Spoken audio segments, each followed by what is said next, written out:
આજે આપણે આ શ્રી ખોડિયાર માતાજીની પ્રાગટ્ય કથાની થોડીક વાતો સાંભળીશું.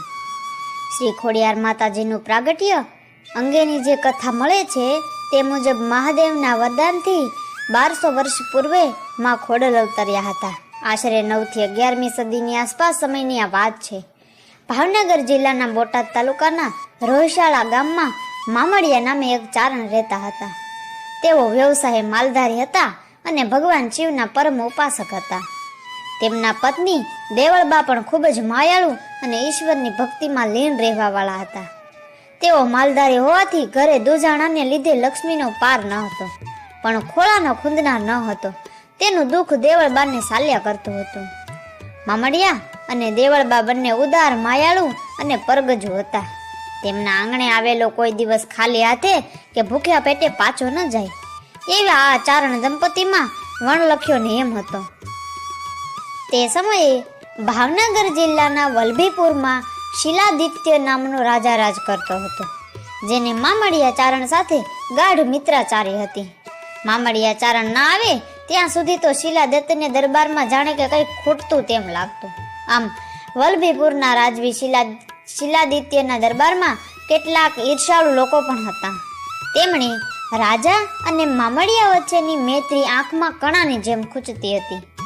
એક દિવસ રાજાના મનમાં બહુ ચાલાકીપૂર્વક એવું ઠાસવામાં આવ્યું કે મામડિયો નિસંતાન છે, તેથી તેનું મોં જોવાથી અપશુકન થાય છે, જેથી ભવિષ્યમાં પણ આપણું રાજ પણ ચાલ્યું જશે. અને એક દિવસ મામડિયા પોતાના નિત્યક્રમ મુજબ પ્રભાતના પોરમાં રાજમહેલે આવીને ઊભા રહ્યા. રાજવીના મનમાં અદાવત્યાએ રેડેલું ઝેર ઘુમરાતું હતું, તેથી કે તે કંઈ પણ બોલ્યા ચાલ્યા વગર એક જ વાક્યમાં કહ્યું કે હવે આપણી મિત્રતા પૂરી. એમ કહી અને શિલાદિત્ય પોતાના મહાલયમાં ચાલ્યા ગયા. ત્યારબાદ રાજાના વર્તનનો મૂળ હેતુ લોકો પાસેથી જાણીને મામડિયાને ખૂબ જ દુઃખ થયું. આમ તેને જે લોકો સામે મળ્યા તે વાંજ્યા મેણા મારવા લાગ્યા. તેનાથી ખૂબ જ દુઃખી થઈને વલભીપુરથી પોતાના ગામ આવી અને પત્નીને રાજા સાથે થયેલ વાત માંડીને કરી. મામડિયાની જિંદગી હવે તો ઝેર જેવી લાગવા માંડી. આમ પહેલેથી જ ભક્તિમય જીવન જીવતા મામડિયાએ ભગવાન શિવના શરણમાં માથું ટેકાવ્યું અને શિવાલયમાં શિવલિંગની સામે બેસીને નિશ્ચય કર્યો કે તેમની અરજ ભગવાન નહીં સ્વીકારે તો તેઓ પોતાનું મસ્તક ઉતારીને કમળ પૂજા ચડાવશે.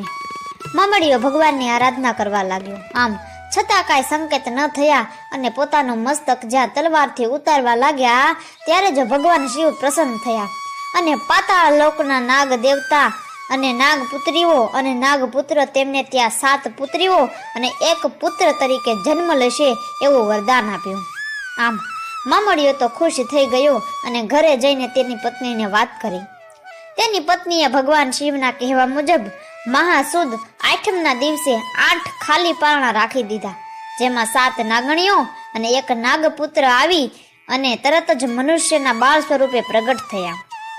આમ મામડિયાને ત્યાં અવતરેલ કન્યાઓના નામ આવડ, જોગડ, તોગડ, બીજબાઈ, હોલબાઈ, સાંસાઈ, જાનબાઈ અને ભાઈ મેરખ્યો રાખવામાં આવ્યું.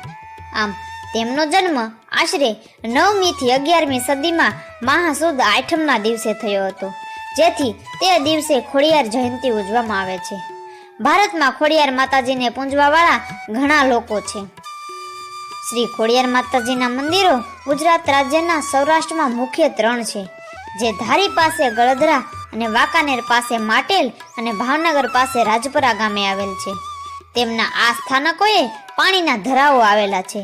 આ ઉપરાંત પ્રાચીન વાવોમાં અને ડુંગરોમાં નદી કિનારે પણ ખોડિયાર માતાજીના સ્થાનકો જોવા મળે છે.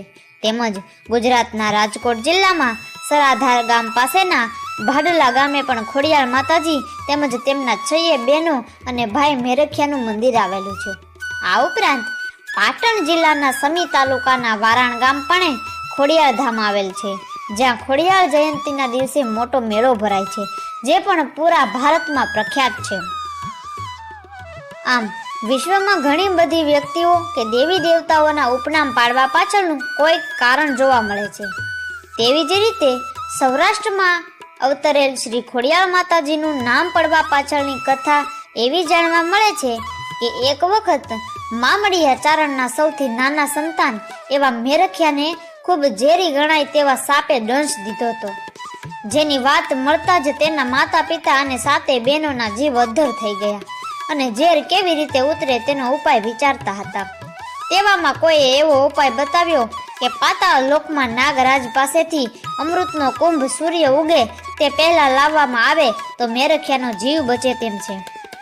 આ સાંભળીને બહેનોમાંથી સૌથી નાના એવા જાનબાઈ પાતાળમાંથી કુંભ લેવા ગયા. તેઓ જ્યારે કુંભ લઈને બહાર આવતા હતા ત્યારે રસ્તામાં તેમને પગમાં ઠેસ લાગી અને તેથી તેમને ચાલવામાં તકલીફ પડતી હતી. આવું બન્યું ત્યારે તેના ભાઈ પાસે રહેલ બેનને એવો સંકેત થયો કે આ જાનબાઈ ખોડી તો નથી થઈ ગઈ ને. ત્યારે ઝડપથી કુંભ લઈને આવી શકાય તે માટે જાનબાઈએ મગરની સવારી કરી, જેથી તેનું વાહન પણ મગર જ છે. જ્યારે તેઓ પાણીની બહાર આવ્યા ત્યારે ખોડાતા ખોડાતા આવતા હતા, તેથી તેનું નામ ખોડિયાર પાડવામાં આવ્યું અને ત્યાર પછી લોકો તેને ખોડિયારના નામે જ ઓળખવા લાગ્યા છે.